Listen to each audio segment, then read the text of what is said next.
Hello and welcome to our latest unboxing video. Today we have adult books, a big box of adult books, I think mostly fiction, but I guess we'll see. Nice. And I'm Eliza. Amber. You might not be able to tell she has new glasses. She's in disguise. I think they look good. Thanks. And yeah, let's go. You go first. On Earth We're Briefly Gorgeous. I like that title, by Ocean Young. I don't know who this person is. He's actually local in, I think he teaches at one of the local colleges. He lives in Northampton. Lives in Northampton. Cool. He's a poet. This is his first novel, and it's based on his own life. Huh. And I'm interested in reading it. The title is so wonderful, and yeah, it's really interesting, actually. Yeah, he's the son of a Vietnamese woman, maybe, who was raped by a soldier and maybe an American soldier. I can't remember, but so he probably has a lot to write about. Yeah, a lot of thoughts on existence. Ayesha at Last. Ooh, a modern-day Muslim Pride and Prejudice for a new generation of love. Yay, I love Pride and Prejudice retellings. And sometimes they're really serious, but this one actually looks super just, like, fun. I've never read Pride and Prejudice, so do it. How to do nothing. Oh, resisting the attention economy? I don't know what that means, but I like the cover, and I really like the title. I really like the cover.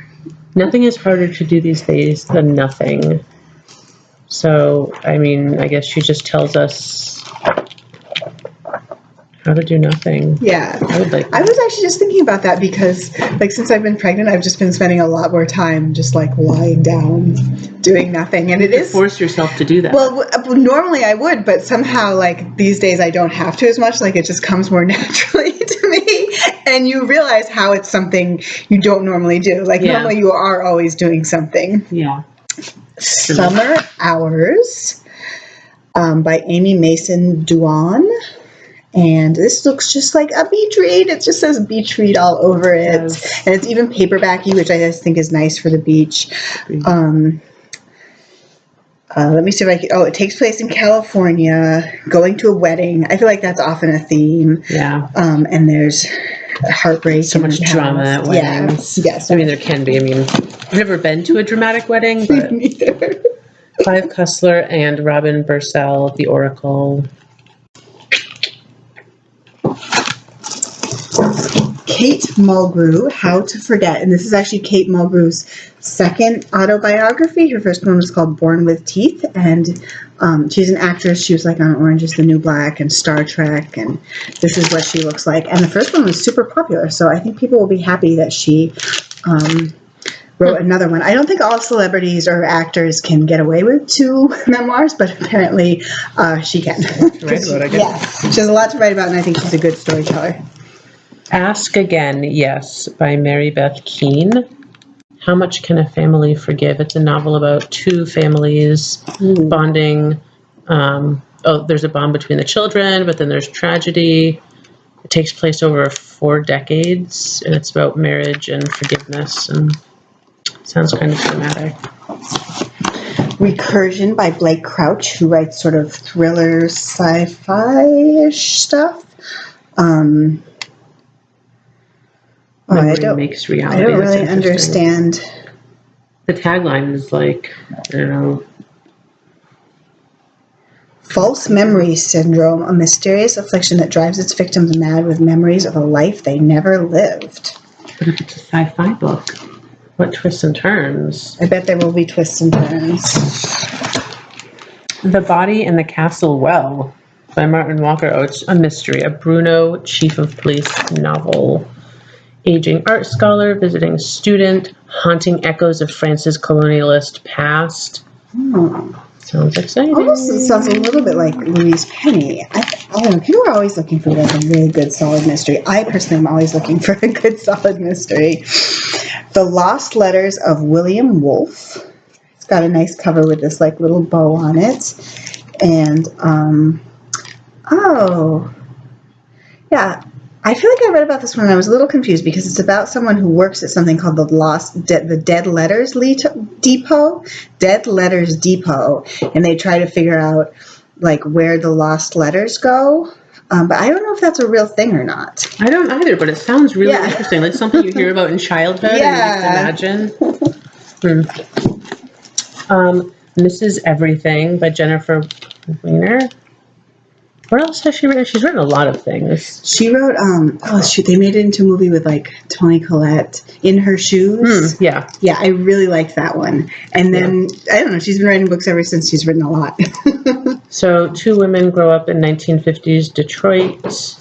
They live in a perfect house, clearly defined, feeling like 1950s families.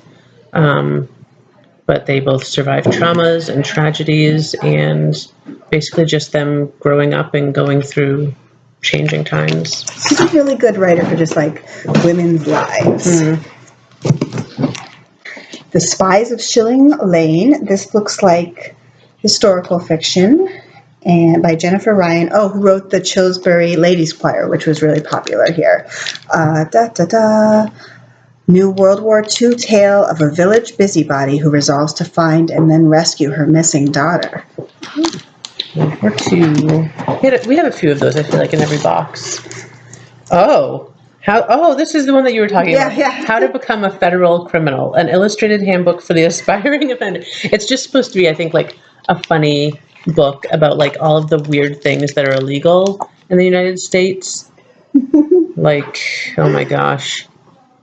You can't grate cream cheese, I think.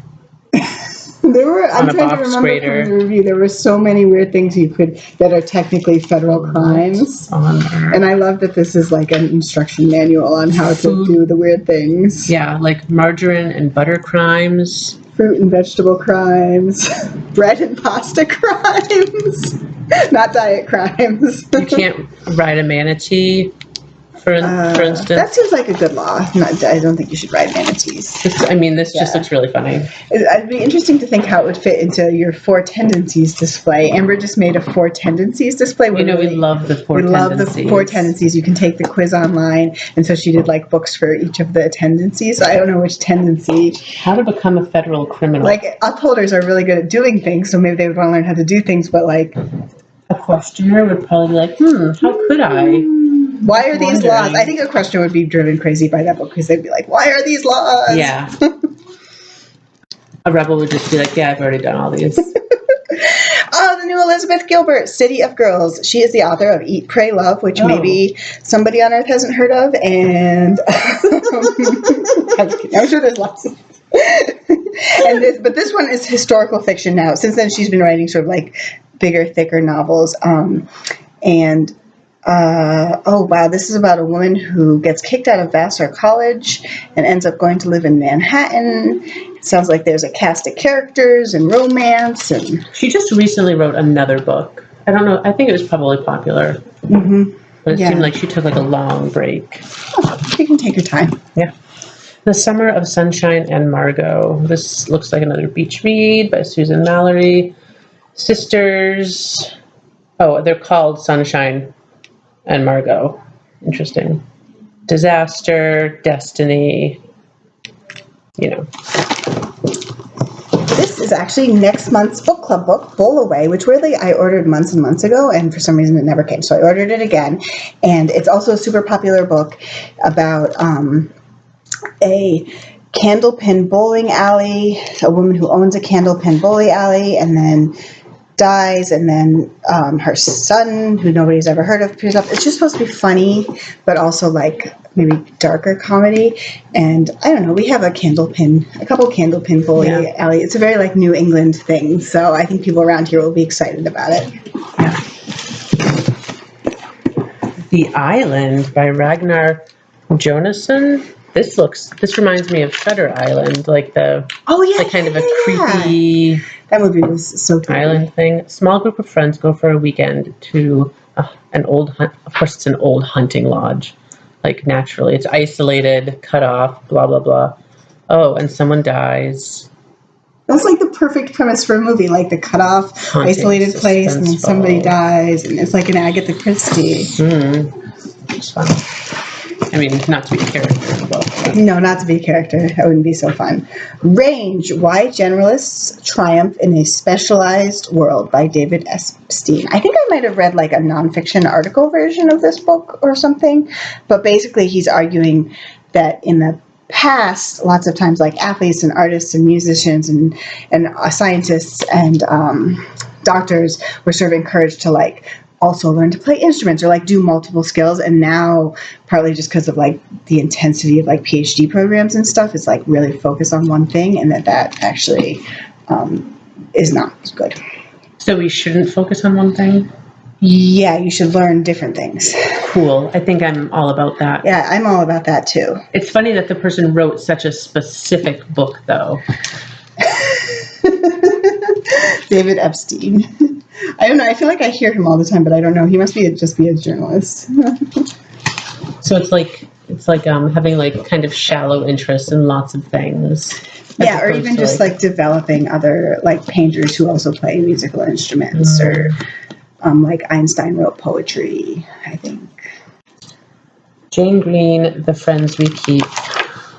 Heartwarming, unforgettable. Looks like maybe another beach read. Yeah.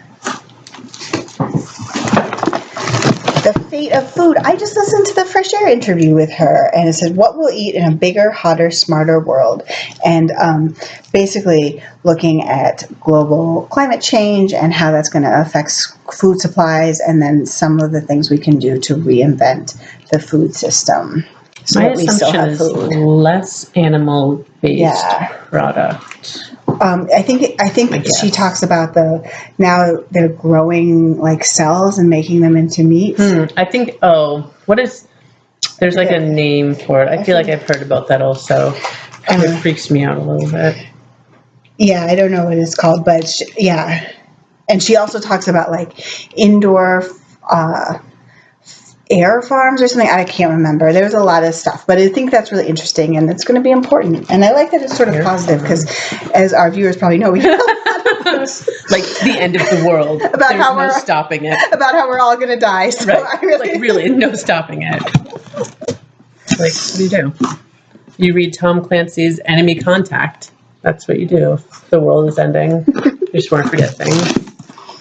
Oh, I got Patterson's. This box is James Patterson book. It's called Unsolved. That is a verb. Choose as a verb. And it's a thriller. I got Patterson. Stay sexy and don't get murdered. That got so dark. What if... This is a book, one of the books based on a podcast, which I personally am always a little skeptical about, but I guess the podcast is so popular and everybody wants the book. So it's just it's a conversation between friends and what they've learned from making big mistakes, their successes, their favorite therapists, and their mutual obsession with true crime. What's the podcast called? Does it say? It's probably somewhere. My Favorite Murder? My Favorite Murder. MFM podcast. Interesting. So I guess people who know about the podcast will want to read this. I think it's really for people who listen to the podcast, but apparently that's a lot of people. If your kid hits his head, send him back. I don't know. I think I'll try listening to the podcast. Yeah. And then if I get really obsessed with the podcast, I'm sure I'll want to read the book. Last of all, Stuart Wood's Skin Game. Which I think we already have. What? No? Maybe. Sounds very, very familiar. Maybe it's one that we get 2 of. We'll figure it out. Maybe the large print. I don't know. Anyway, this is a big box and now it's empty. So, bye.